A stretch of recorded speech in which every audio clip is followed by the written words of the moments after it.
नमस्कार, ये आकाशवाणी पटना है। अब आप खालिद रशीद से प्रादेशिक समाचार सुनिए। पहले मुख्य समाचार।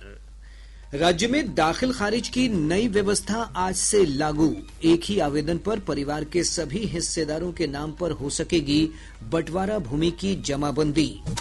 राष्ट्रीय लोक मोर्चा में आंतरिक कलह सतह पर आई।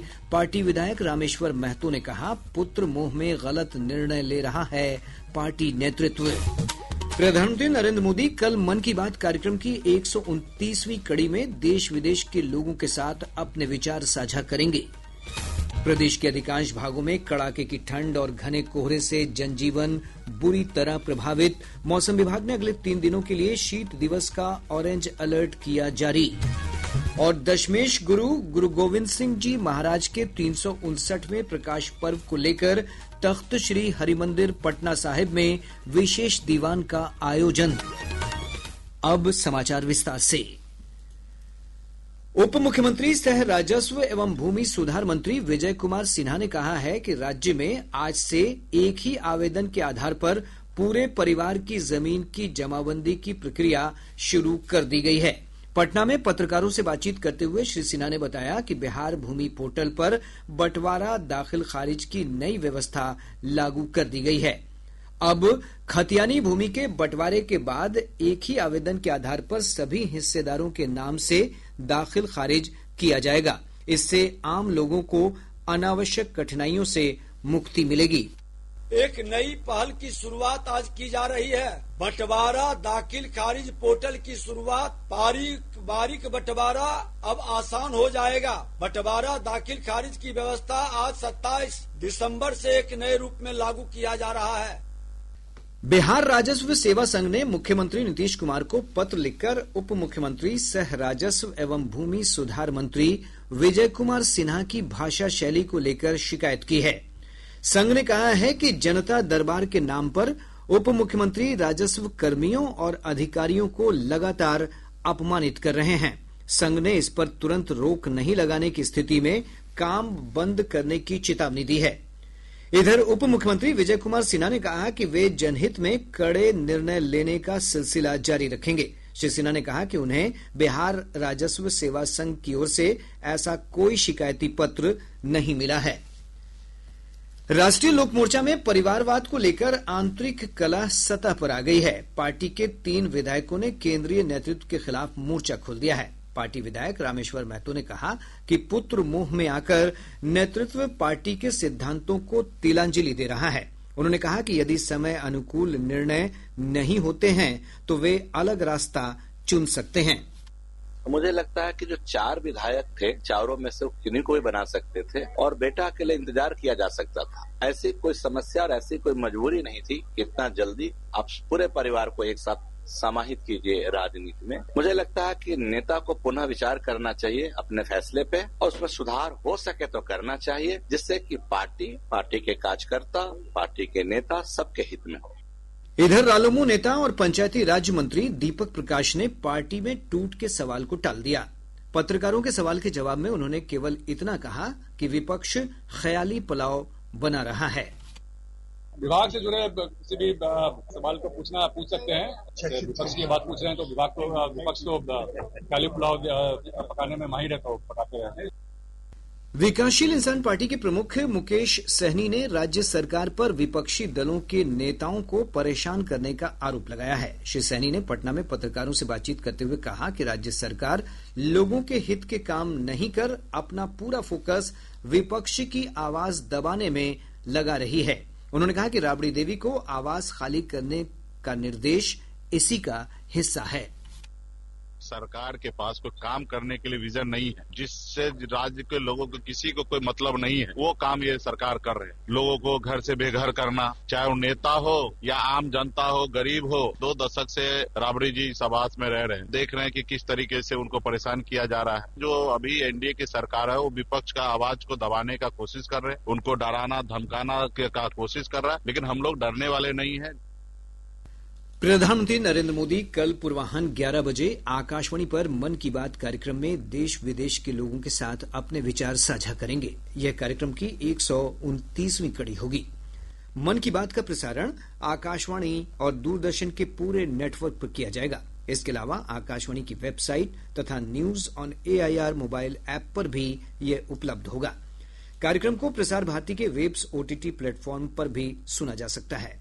मन की बात कार्यक्रम का आकाशवाणी, दूरदर्शन समाचार, प्रधानमंत्री कार्यालय और सूचना तथा प्रसारण मंत्रालय के YouTube चैनलों पर भी सीधा प्रसारण होगा। इसके तुरंत बाद मैथिली भाषा में इसका प्रसारण आकाशवाणी के दरभंगा केंद्र से किया जाएगा।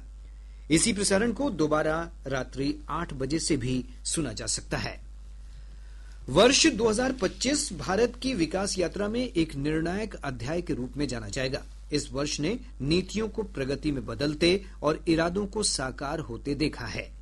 विशेष श्रृंखला सुधारों का वर्ष में आज प्रस्तुत है नरेंद्र मोदी सरकार के कार्यकाल में हुए विभिन्न कर सुधारों पर एक रिपोर्ट।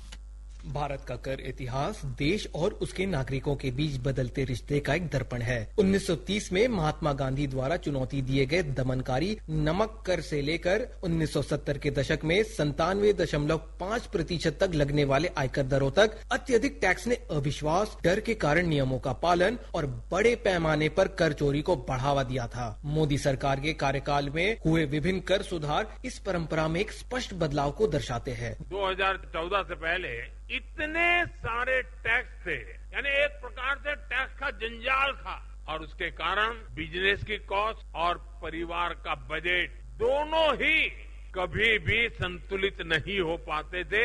उसे कंट्रोल करना मुश्किल था।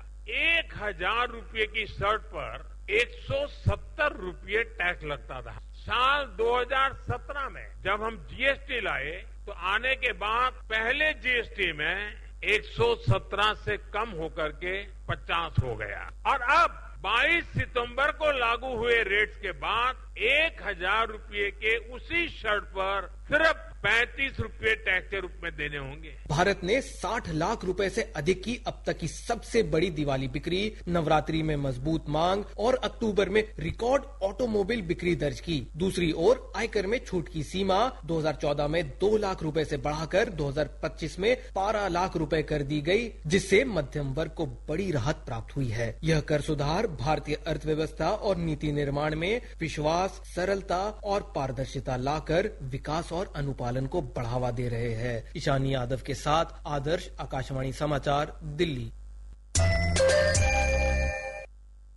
प्रादेशिक समाचार आप आकाशवाणी पटना से सुन रहे हैं। ताजा समाचारों के लिए आप हमारे एक्स हैंडल AIR_News_पटना पर जा सकते हैं। प्रधानमंत्री नरेंद्र मोदी नई दिल्ली में आज मुख्य सचिवों के 5वें राष्ट्रीय सम्मेलन में शामिल हुए। 3 दिन के इस सम्मेलन का उद्देश्य राष्ट्रीय विकास प्राथमिकताओं पर सतत बातचीत के माध्यम से केंद्र और राज्यों के बीच साझेदारी को बढ़ावा देना है। ये सम्मेलन प्रधानमंत्री के सहकारी संघवाद के दृष्टिकोण पर आधारित है। एक रिपोर्ट। प्रधानमंत्री के सहकारी संघवाद के दृष्टिकोण पर आधारित ये सम्मेलन केंद्र और राज्यों को एक मंच पर लाकर देश की मानव पूंजी क्षमता और समावेशिता को बढ़ाने तथा भविष्य में विकास की गति तेज करने के लिए एकीकृत रोड मैप तैयार करेगा। सम्मेलन में विकसित भारत के लिए मानव पूंजी विषय पर ध्यान केंद्रित किया जाएगा, जिसमें राज्यों और केंद्र शासित प्रदेशों के लिए सर्वोत्तम प्रथाओं और रणनीतियों को शामिल किया जाएगा। इस दौरान 5 प्रमुख क्षेत्रों पर विस्तार से चर्चा होगी। ये क्षेत्र हैं प्रारंभिक बाल्यावस्था, स्कूली और उच्च शिक्षा तथा कौशल विकास, खेल और पाठ्येतर गतिविधियां। सम्मेलन के दौरान 6 विशेष सत्र आयोजित किए जाएंगे। सम्मेलन में सभी राज्यों और केंद्र शासित प्रदेशों के मुख्य सचिव, वरिष्ठ अधिकारियों के साथ साथ क्षेत्र विशेषज्ञ भी भाग ले रहे हैं। दीपेंद्र की रिपोर्ट के साथ समाचार कक्ष से विशाल शर्मा। सिखों के 10वें गुरु और खालसा पंथ के संस्थापक गुरु गोविंद सिंह जी महाराज का 359वां प्रकाश पर्व आज श्रद्धा और उल्लास के साथ मनाया जा रहा है। इस अवसर पर तख्त श्री हरिमंदिर पटना साहिब में सिख संगतों की उत्साही भीड़ उमड़ रही है। एक रिपोर्ट।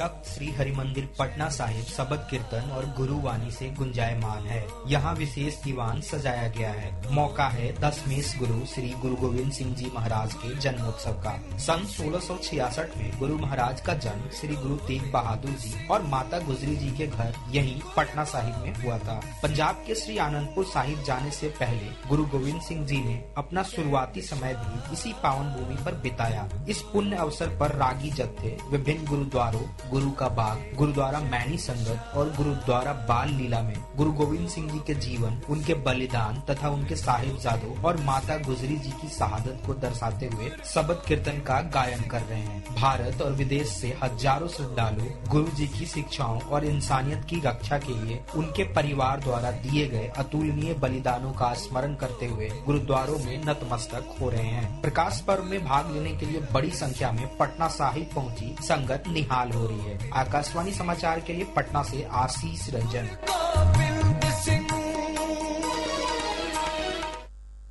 राष्ट्रपति द्रौपदी मुर्मू, उपराष्ट्रपति सीपी राधाकृष्णन और प्रधानमंत्री नरेंद्र मोदी ने दशमेश गुरु के जन्मोत्सव पर लोगों को शुभकामनाएं दी हैं। प्रधानमंत्री ने श्री गुरु गोविंद सिंह जी के जन्मस्थान तख्त श्री हरिमंदिर पटना साहिब की इस वर्ष की यात्रा की तस्वीरें साझा करते हुए कहा है कि यह गुरु महाराज के साहस, करुणा और त्याग के प्रतीक हैं।